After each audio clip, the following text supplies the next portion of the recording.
I want to tell you a secret, and we ought to know this. This is part of what frustrates me, but part of why you go to church and have somebody talk to you. I wish it was just a little bit broader than that. But that getting together to have a conversation like this with other people too. Yeah. Where we say, let me tell you. And for example, if you wrote something and you said in chapter 8, and if you came and said, look at what God says here, in the midst of your talking, you hear more, your own talking. And then we get to talk about it. But you come and you share something that we need to hear, and we're like, oh, that's really good. And so there's a community aspect to being in the scriptures and learning and hearing. Yeah. An important community aspect that gets us to engage and hear better. Jesus says, 2 or more gathered in my name, I'll be in the middle of you. And so he's here talking and opening our hearts, and we respond differently to God together than we do on our own. Not that not on our own isn't important, but there's something important and more important, I think, about therefore we would call it the church. And what ought to happen, I think, in church is not just one guy doing it from the front all the time, but we have opportunity to share. What does that look like? Find out. I don't know. But still, that ought to happen so that you give. When you hear from God, you come and you share it. And then you say, I got to learn how to do that. So I am interested in your answering your question too, because I'm curious. And now, there is the fact that you've been doing this significantly more than me, right? Right. For a lot longer. Right. But, yeah, what do I need to do, or what can I do differently? And I don't know. That's the question I need to figure out. Right. If you came back to this passage like 6 months from now, because somebody else said something like you did, you probably could do pretty much what I just did, right? I don't know. That's a good question. Right. Well, maybe you ought to try then. And I think that's where probably is true of me. I've tried it in the past and not done so well. But well, did we talk about that, or maybe I heard it somewhere else? But like your spiritual gifts, the only way to get better is practicing. So you need to be in an environment where you can practice and fail. Right. Maybe to get better. I mean, it is. Right. It's that way in sports and literally anything you want to succeed in life. You have to practice. Right. You're probably going to fail sometimes, but you learn in your failures and you get better. That's what I do as an engineer. I've failed a lot. Right. I break things, but I learn from it, and then guess what? Something's born that doesn't break. Right. And you discover a way to do it, and you discover how to communicate. Like if you're going to do a presentation or something, you do one, and you're like, oh, that wasn't so good. What should I have done? Yeah. We call them post-mortem. Right. you do something, you go through this, and then you have a post-mortem meeting. Because it died, and then you look at why did it die? Yeah. It's not even it died, but like the project was completed. Right. Mortem would be death. But. Yes, but that's just the term, right? The project's dead now. We've moved on. And so what did we do well? What do we need to do different? Right. Yeah, so maybe I do a post-mortem on my reading. Okay, so I read chapter 9 yesterday. Right. It didn't go well. Why did it not go well? And you saw something. And now, when we read it, we're looking and saying, look at this scenario for these people. And again, context. So you're getting the bigger context. God's confronting these people, but he throws these little pictures of hope. Because he's still, all the way through, he's dealing with their sin but he's also saying, there's a way out. There's a way that I'm going to redeem you. I'm going to show you the light, and those who respond to the light, who come and seek him, you can find him. Yeah. And that's this picture for unto you, unto us, a child is born. That's why when we come to Christmas and we see this, we hear Handel's Messiah, for unto us a child is born. We say, oh, what is it that Jesus did? He delivered us from darkness because we are sinners. Yeah. All of us. And and we don't have to stay sinners because we can go into the righteousness of Christ, but we live and we stay in there, and Jesus came and pulled us out and dealt with our sin, and he is the conqueror who opens us up to new life. That's what and you see the specifics of the way they say it, you know, as in Midian's defeat, you know? And it's a poetic way. Yeah, they're shaping it, but they're also pointing us, giving us pictures and saying it in particular ways.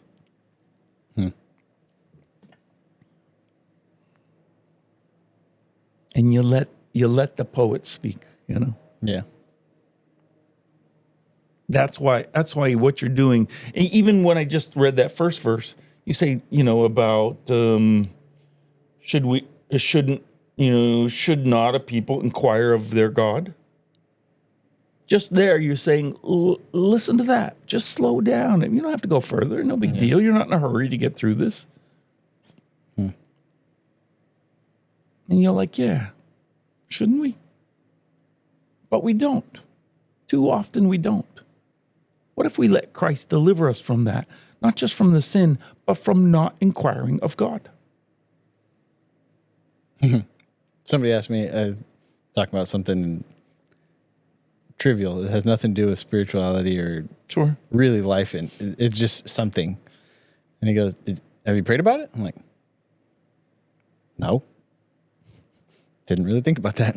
Right. It didn't necessarily matter, but why wouldn't you? Right. In the trivial or the big things, why wouldn't you? I had a friend, I might have told you, I don't know. I had some friends in college who were talking about this guy who used to play on the basketball team, whatever. He says, he prays about everything. He prays about what socks to wear in the morning. And I was like, good. I find that to be a benefit, not a detriment. What do you complain about? What do you pray about? I think that is seeking God, and you're saying, well, I want to be more like him. Why shouldn't I? Oh, God, what socks should I wear? I'm okay with that. Yeah. In fact, I think that's a step up. I mean, you wake up and, honey, what do you feel like eating today? Right. Hey, what do you want to do today? Honey, what colors? What shirt should I wear? What socks should I wear? Do you think I should wear these ones? Yeah. And maybe it's also expecting God to speak. Shouldn't we inquire of God? If we're inquiring of God, should we expect him to speak? Yeah. If we're not, what are we doing? Babbling? Exactly. Yeah. Well, I hope you do something. Seriously. Yeah. So that is Isaiah 8 and 9, just that part, which I'm in love with. And we didn't get to the rest of 9, which I realize is the wrath of God stuff, but that's important. Yeah. What you have to say is, why is it important? I get that's part of what you're wrestling with. Yeah, I'm finding that as we went through this, the New Testament was a lot easier for me. We're used to it. Yeah, I think that's probably it. So just more practice. Okay. I'll keep reading. Right. Keep praying. I know we just did this whole part on this section, but do you want to go to the Romans now? Yeah. Because there's something really interesting. We never actually started the podcast. Right. I know. I don't know what you're going to do if you're going to use it or not, but whatever. Why not? It was a good discussion. Right. I wanted to discuss it because you got me going there. Anyways. Well, if you're still here at this point, welcome to Hearing God in Scripture, where we dive into the Bible, learn to hear from God. That's the conversation we have. These are the types of conversations we have as I try to learn, and I'm still learning. And yeah, the Old Testament's hard. I'm finding it to be hard. Right. There's different kinds. We're not so used to that. And yeah. And I feel like think about like cooking. Well, yeah. You're used to different recipes, or you want the simpler things, the finished product, order a pizza rather than produce a really good meal. And it takes work to understand and get the right ingredients, all that stuff to get these other meals. But that I think is a very good picture, because what the New Testament, if we only read the New Testament, what we miss is the the richness of the ingredients of the Old Testament put together to produce the New Testament. Mm-hmm. I'm going to show you that in Romans 3, matter of fact. That'll be fun. That's what we're going to look at. So, and we'll see. Which verses? We're going to read 9 through 18. And I'll give some context before. Well, let's read it and then I'll give some context. 9 through 18. You want me to read it? Sure. Since you're going to do most of the talking. I'll see if I can throw, a bone, get you in there. I try to ask questions. That's my job. All right. Romans 3:9. What shall we conclude then? Oh, wait. 9 through what? 18. 18. Okay. I just need to make sure I know where to stop. All right. Romans 3:9. What shall we conclude then? Do we have any advantage? Not at all. For we have already made the charge that the Jews and Gentiles alike are all under the power of sin. As it is written, there is no one righteous, not even one. There is no one who understands. There is no one who seeks God. All have turned away. They have together become worthless. There is no one who does good, not even one. Their throats are open graves. Their tongues practice deceit. The poison of vipers is on their lips. Their mouths are full of cursing and bitterness. Their feet are swift to shed blood. Ruin and misery mark their ways, and the ways of peace they do not know. There is no fear of God before their eyes. Oh, that's good.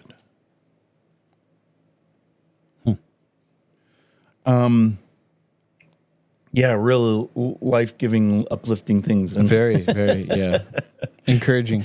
And see, what we want to do is get down to verse 21 through the end of the chapter, because it turns around, and it is. But you can't turn around unless you know where you're starting from. It's just like the pain we go through, the lessons we learn, the lessons we want our kids to learn. Right.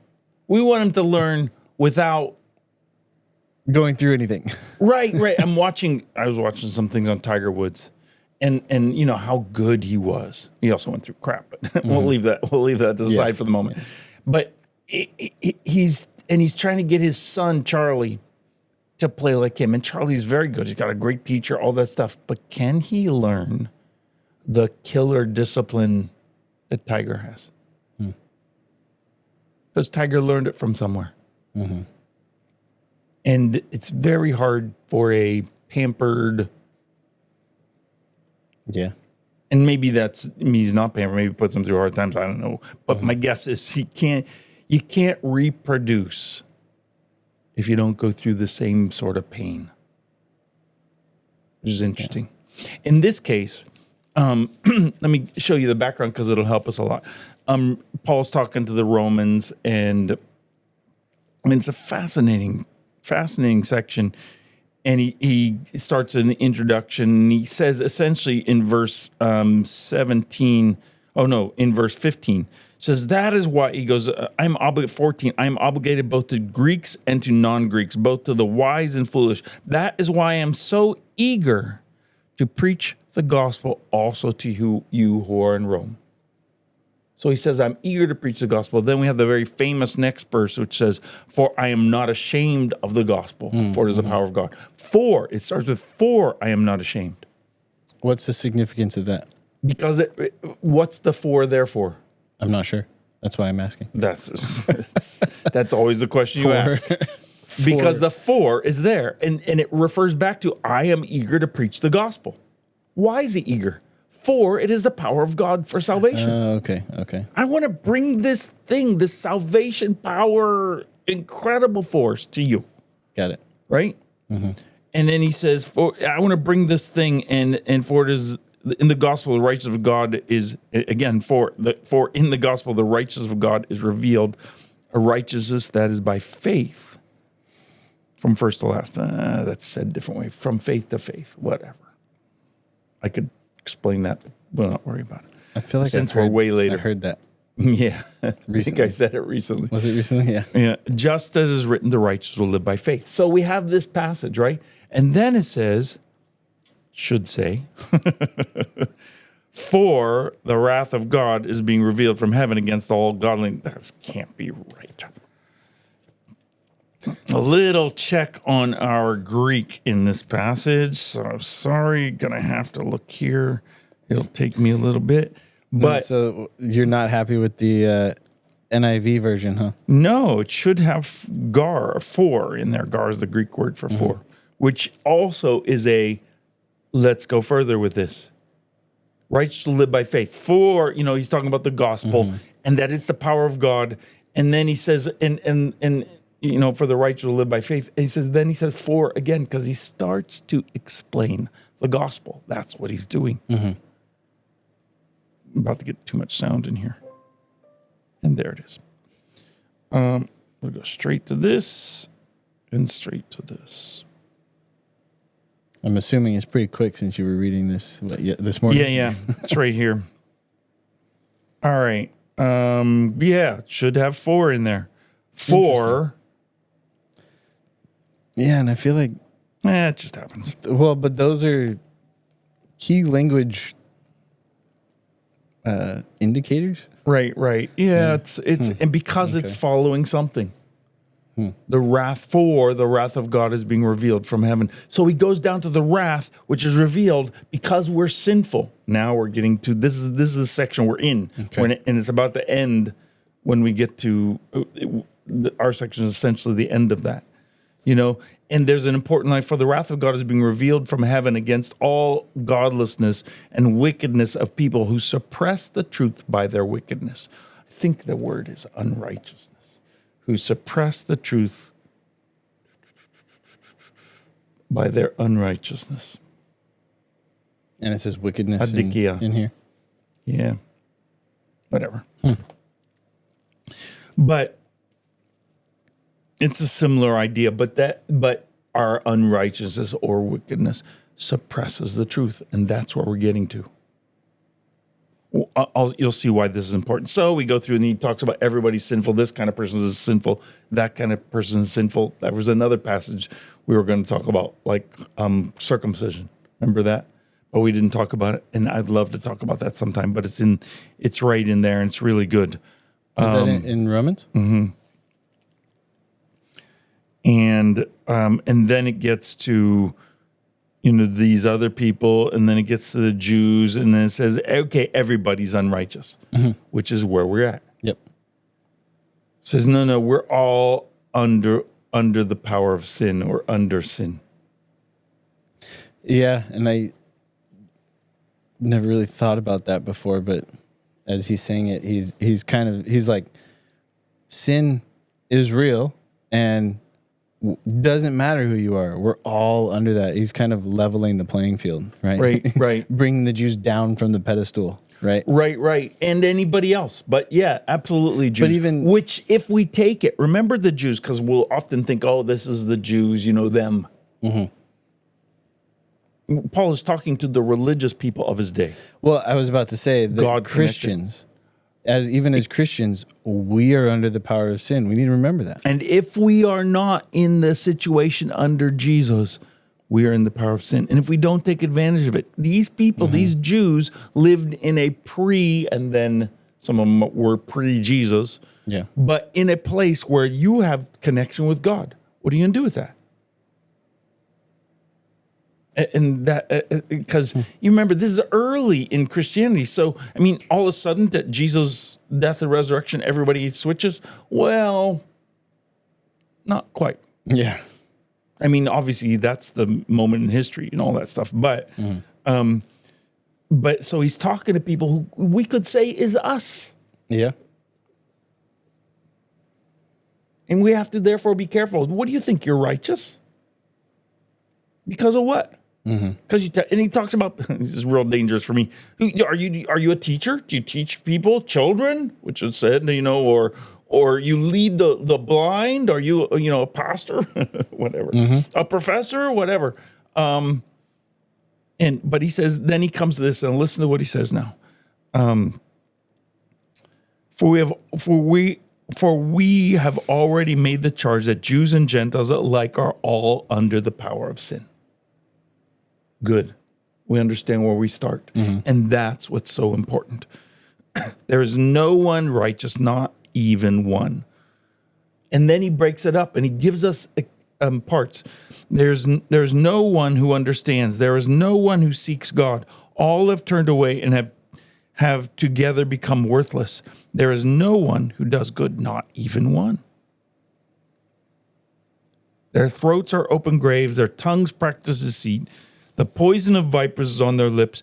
Their mouths are full of cursing and bitterness. Their feet are swift to shed blood. Ruin and misery mark their ways, and not the way of peace. And the way of peace they do not know. There is no fear of God before their eyes. It's in quotes Did you notice? I'm about to ask you that. Yes, I did notice that. So I'm curious, where is that quoted from? Look down here. See those little letters? And you'll see this often in your Bible. Well, they'll put the notes next to it. Yep.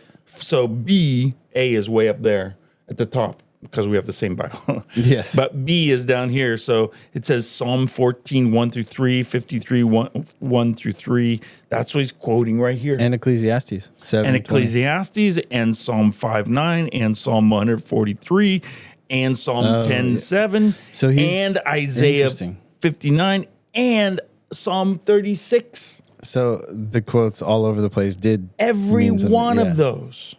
He's pulling pieces from different passages. Okay.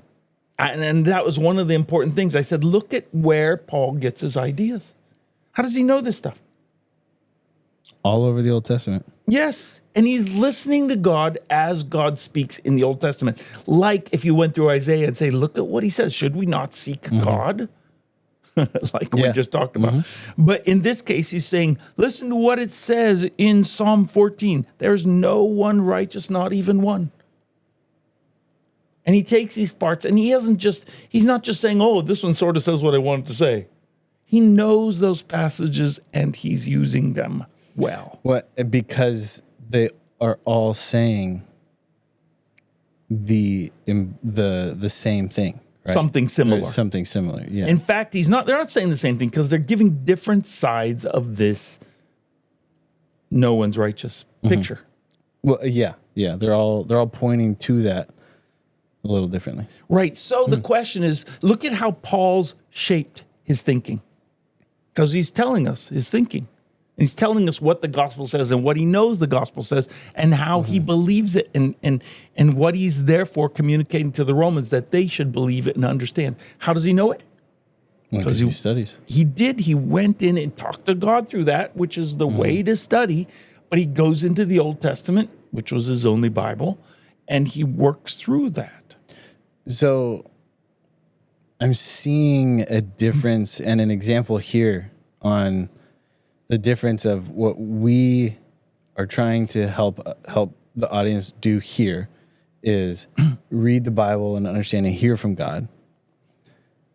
In doing that, Paul here is displaying how to take that into conversation with other people. Right? Or how to use it to communicate it. He's obviously writing a particular letter, but there's a distinct difference, right? Because sometimes I get caught up in what we're trying to do here, and it's like, no, stick with the text, right? Which you do when you are studying the text, right? But you don't necessarily do that in a conversation because the conversation is about a topic, right? And the Bible talks about different topics in all different areas of the Bible, right? So, okay, just kind of clarifying and kind of connecting. Those so things how do you go mind. about it? What do you mean? Well, Paul, if he had a conversation, he might say this and he might use some of these. Maybe he took the time to go find them, probably did. And he knew them well. I mean, he studied very well and hard to know these things, but he thinks this way. So, I want to jump forward to this other side. How do you think? Well, that's kind of what we were just talking about. Right. Always praying, always talking to the Lord. Right. How do you think and what shapes your thinking?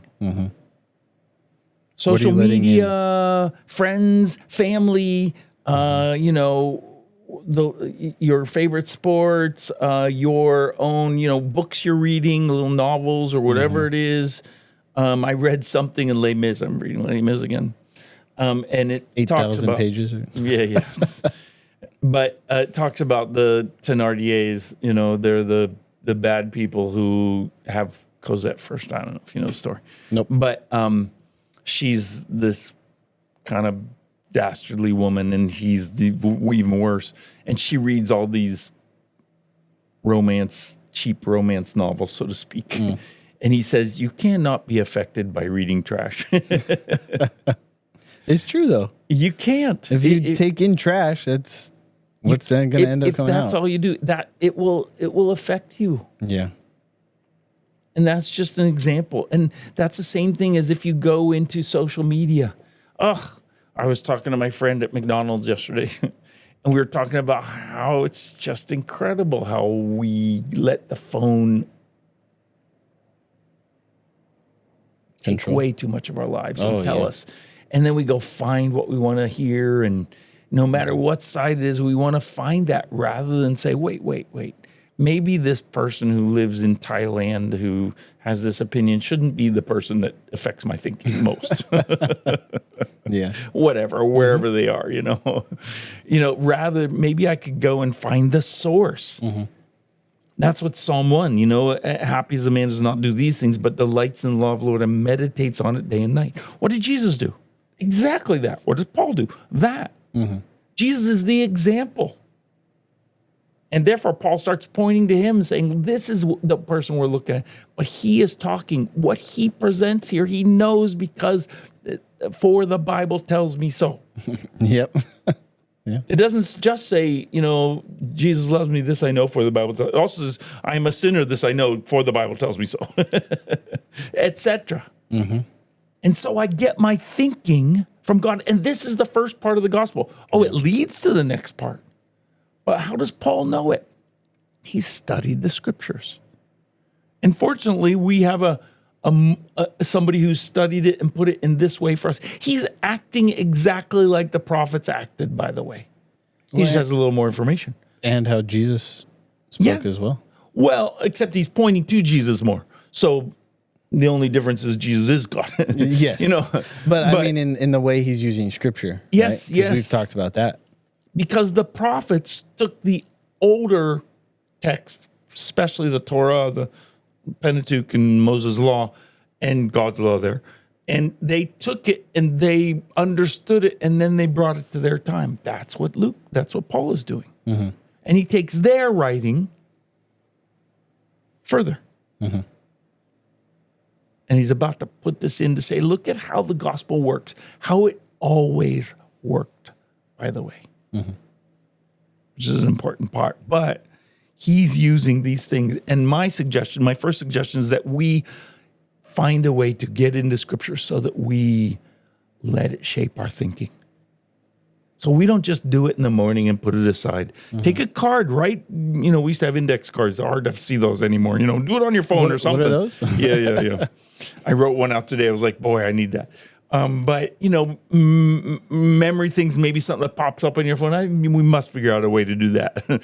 But that says, here is my memory for the day or my verse for the day or something that I can have in front of me all the time. And what I'm going to carry with me, maybe what I've heard from God today, so that my thinking changes. And I hear God and I pray through that. And I say, God, what are you saying? Should we not seek the Lord? And what we just said. And what this says is, now I'm going to move on because it just pushed me that way.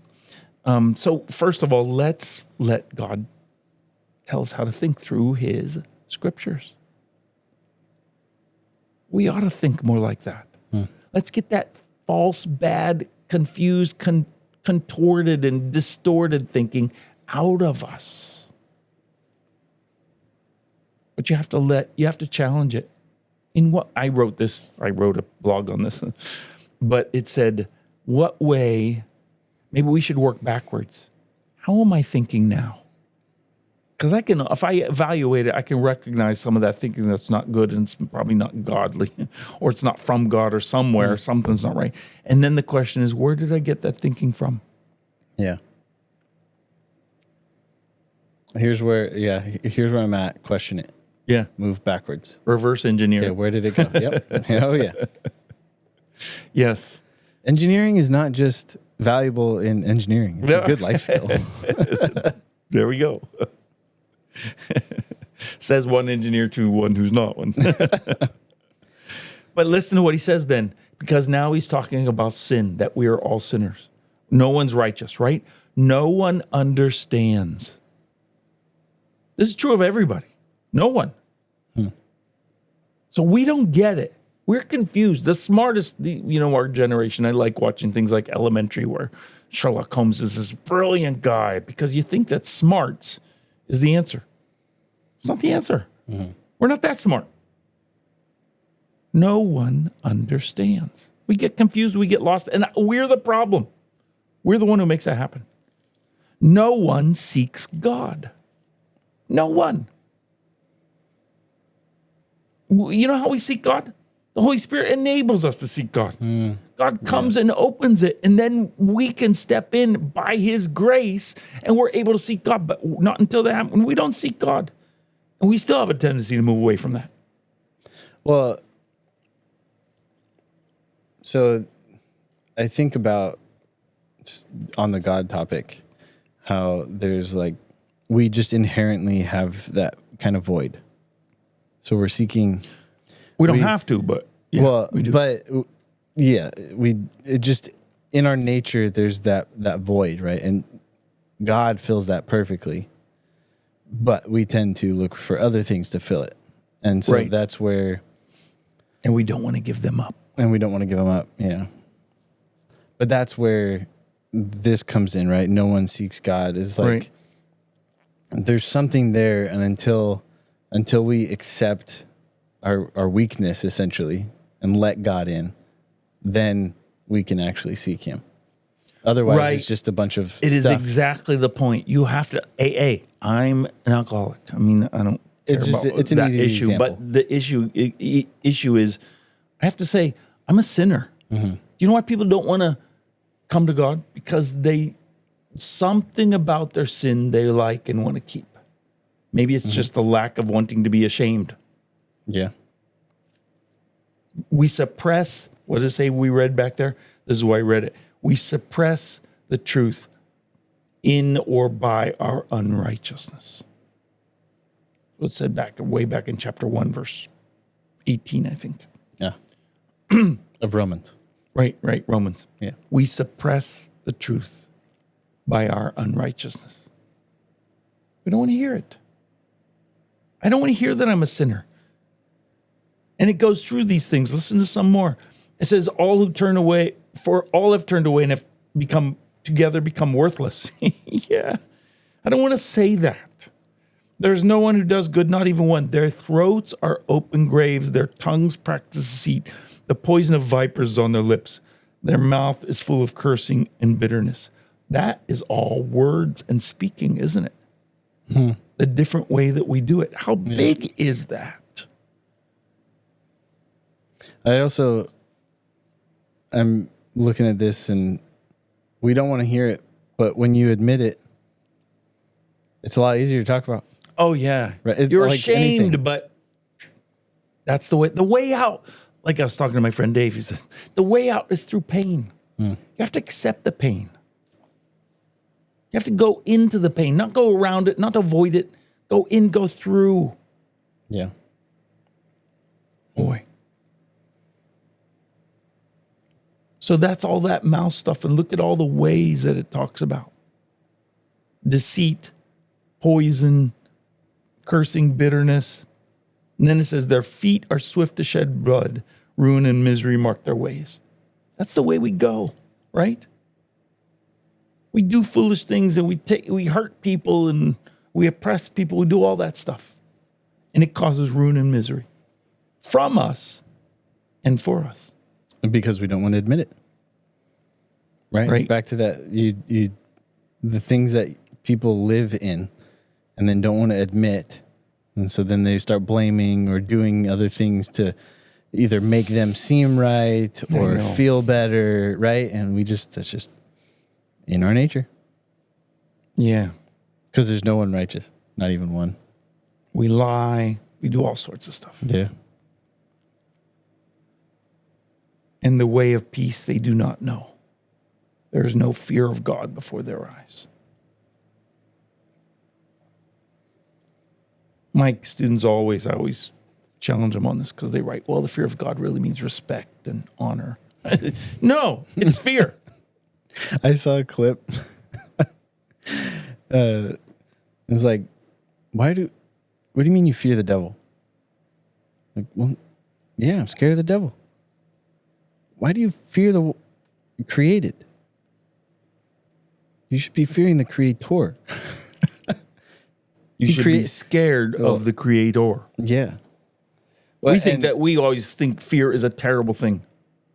No, I think we've talked about it on here. Right. You know, like, oh, your dad's going to kill you, right? Like, that's good to know. Right. And it's a good feeling because it helps build your character. It helps prevent you from doing things you shouldn't. Right. It's not, but that doesn't mean that your dad doesn't love you, right? Or your mom doesn't love you. And it's that same the best picture, dads, right? The dog came bit me yesterday right there. Oh, really? Not that it was mean. He's just really little tiny puppy and learning. But I disciplined him and he was very afraid. Mm. And the owner lets me discipline him. But, you know what she did next, the dog? First of all, I was backing away. I want to get away. Yeah. And then I was like, no, you're not going to do that. And he was like, yeah. And then came up and licked you. And then I comforted. And then she didn't want to leave me. Mm. Yeah. She came over, and I totally let her be able to go, but she hugged right here, and and she doesn't do that anymore. And she just cuddled up here. Once climbed on my chest. I was on the ground and climbed on my chest and wanted to wait there. Yeah. And that's the deal. I'm for that dog. What it needs is discipline. Mm-hmm. And the owner needs to do a little bit more. She's learning that. But, you know, so that it doesn't do the things that hurt others and therefore hurt itself too. Mm-hmm. Yeah, you have to have boundaries. Why do you think God deals with sin? Very difficult dealing with sin. Punishes it and disciplines it. Why? Because it hurts those he loves most. Mm-hmm. You and me. Yeah. We should be afraid of God because going against God, doing things opposite and like your parent, like you just said, we don't have this fear of God. Shame on us because God is good and real. Why would we turn away from the best things in the universe for anything? And that's part of why we get together and talk about this. And that's my encouragement. I get to talk about it and I get my heart straightened when we do this. So I come back and say, yeah, I'm a sinner. And when I turn back a little bit to that sin, I need to go back and say, I did it. That's my way out. Yeah. Good stuff. Yeah, it is good stuff. For all have sinned. No one is righteous. No, not one. Just admit it. Great to see you. See you on the next one.